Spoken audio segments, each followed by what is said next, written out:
Okay, what's up, guys? Today I wanted to go over how to draw two things, which is drawing a baby, but also shading with pencils. And if you guys watched my previous video on how to draw like superhero heads, you know the basic figure and shape of how to draw your stereotypical male head, which I'm drawing on screen right now. And you have like your guidelines that you set up, and then you lightly sketch in all your features, and your necks, your traps, and your clavicles and whatnot. But when you're drawing a child's head, especially like a baby, uh, the jawline should be way smaller. So this length right here, that should be, way smaller, about a third of the length maybe. So in an actual baby's head, if you're just drawing the rough shape of it for your outline, it would be kind of like a balloon shape versus an egg shape. It's kind of like if you just drew a circle and then kind of like an upside down house shape um, on the bottom, like that.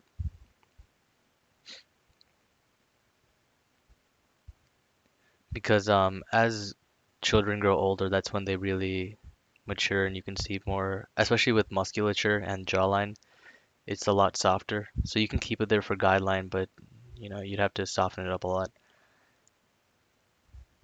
And then especially with eyes, eyes are a lot larger on children, it seems, but like the proportion of eyes to their actual face is a lot larger. And speaking of eyes, I'll go ahead and show you guys the eyes on like an adult male or female versus a baby. Um, Actually, not even eyes. I'll just talk about features in general because features on a baby tend to be more soft and rounded than an adult. And for this example, I'll be using an adult male. I'll just draw half his features, one side. So you have the eyebrow. There's like more hair. It's fully formed and it's kind of long and a bit angled. And same thing with your eye. It's kind of angled and sharp looking. And then, the nose is the same thing where as you grow older, the tip of your nose starts to point down, so it's a bit more angled. And then also the lips are less full and a bit more regular. But uh, you'd keep this, that's just half your face, and you'd have your face and your neck and whatnot. But on a baby, this would be different because the eyebrows, if you're starting out for the eyebrows, they're kind of, you always want to draw them like as if everything is an amazement to the baby. And eyes are also a lot bigger, and you want to really stress the eyelashes and kind of give it a feminine face, whether it's a male or a female, because only after like your teenage years do you really see that um, like children tend to look a bit more feminine until they like go through puberty and all that. And an adult nose is more angled, but a baby's nose is a bit more round. And in art, you kind of want to exaggerate certain things. So with a baby, you want to exaggerate that it's cute and small, and then the nose should be a bit rounded and not as sharp. So just dropping in a shadow for the nose and all that. And also the lips should just be like childlike and full. Still not quite like a like a woman's lips, but somewhere in between that and then a man. So and then you draw your face and your neck and whatever, but this would be your basic baby features.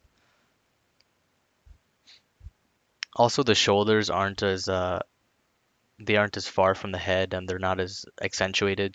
Everything's just kind of like every baby is almost the Pillsbury Doughboy, if that makes any sense, because you wouldn't really see any musculature, but you'd kind of hint at it being there because the muscles and the jawline and the features aren't just fully developed yet.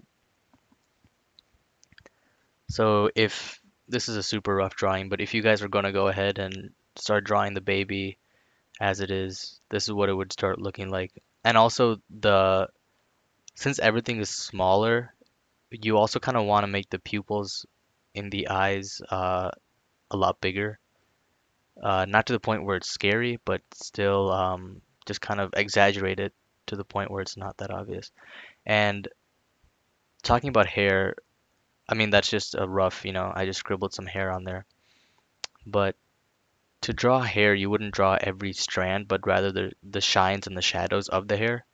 So let's say this is one strand of hair, like a strand. Um, and there everything has light, otherwise we wouldn't really be able to see. So let's say our light source is in the upper right hand corner and it's coming in towards our hair, and you'd see that the light would hit the hair right there. And hair has kind of a natural flow and bend to it. So it's almost like a hill where only the top of the hill gets the light on it, and the valleys and the crests of the hill are all covered in shadow.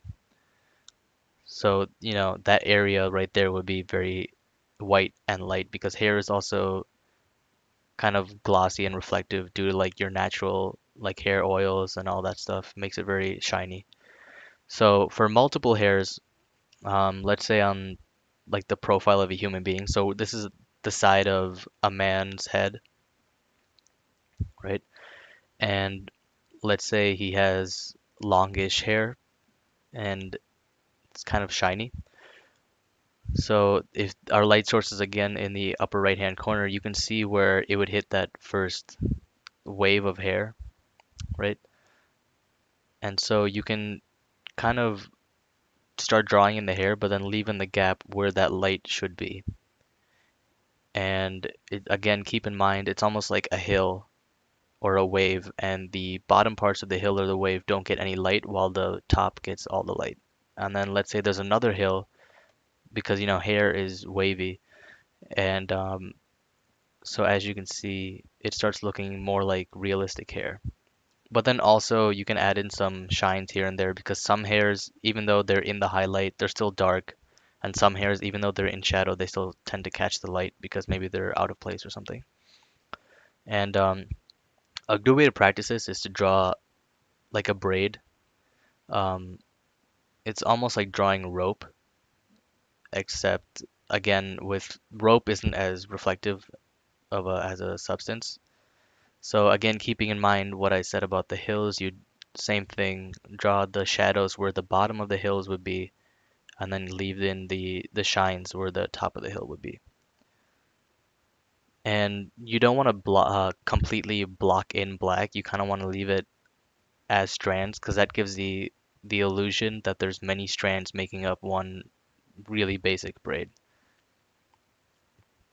And the last thing I want to talk to you guys about before I start drawing is shadows and how to shade with pencil.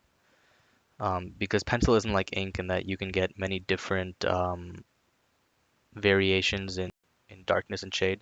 So I use an HB pencil along with 2B, 4B, and 6B. And as the pencils range from 10H to 10B, and the higher up you get in H, the lighter it is, and the higher up you get in B, the darker it is. And what it is that there's a softer lead in the B pencils than the H pencils, and the softer it gets, the darker it gets. Because I mean, if you think about it this way, something soft like something liquid would stay on a paper much easier than trying to write with something hard like a rock.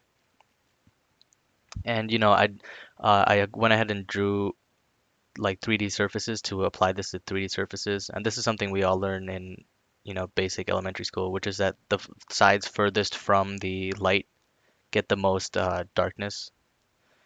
But in a sphere, that's a bit more complicated because the lines between light and dark aren't as sharp and they aren't in such contrast.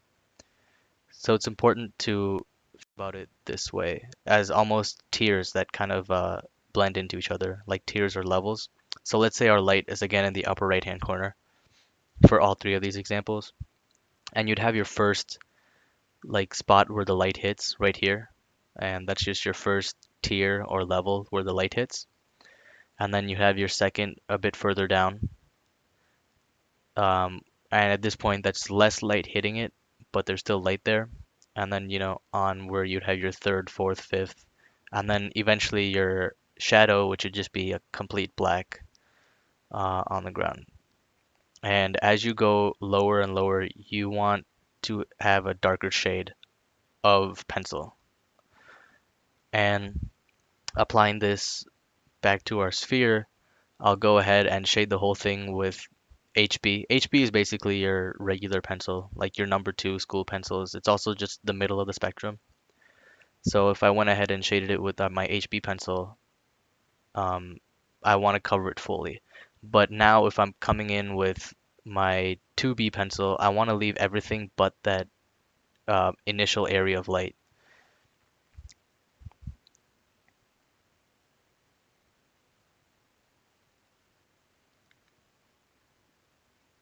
So now as I go in with the rest of the pencils, you can start seeing the tiers or levels kind of form. And something I do is I kind of smudge the lead around with my finger, and it leaves it less, it blends easier, and it's just less of a contrast between the levels. And then it starts looking like a 3D object. So yeah, um, I'll start applying the baby face tutorial and then the shading in this video, and you guys can just see how I apply that. So yeah, hope you guys enjoy it.